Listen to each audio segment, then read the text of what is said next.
We went to Italy for 8 days. We spent half of the time in Rome and half of the time in Milan. I wanted to have a study abroad experience. That was the big thing for me. So I transferred in as a junior. I didn't really know if it would be possible for me to do a study abroad. So then Professor Jarman had approached us with this idea in a couple of our classes. I had taken classes with him before. And I just thought it was perfect for me just to do it over a spring break, and it just worked out perfectly.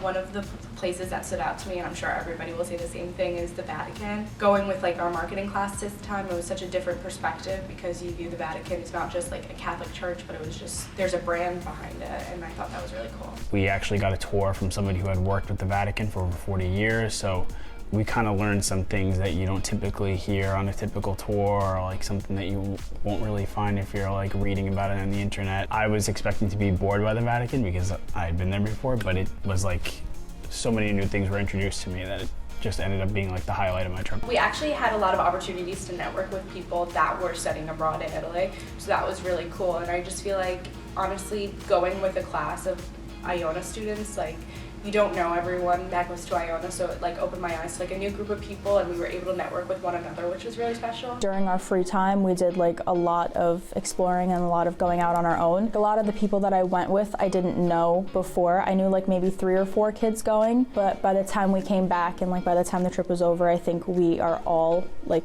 good friends now, and I like see everyone everywhere now. We were walking back to the hotel one of the last nights in Milan, a big group of the students. And I overheard one of my classmates say that even though the trip is ending, he felt like he had made lifelong friends. And to me, that was like a very powerful, nice closing to the trip. You know, on the last night, just to overhear, it's not like he was saying it to me, but to overhear him say that was very touching to me.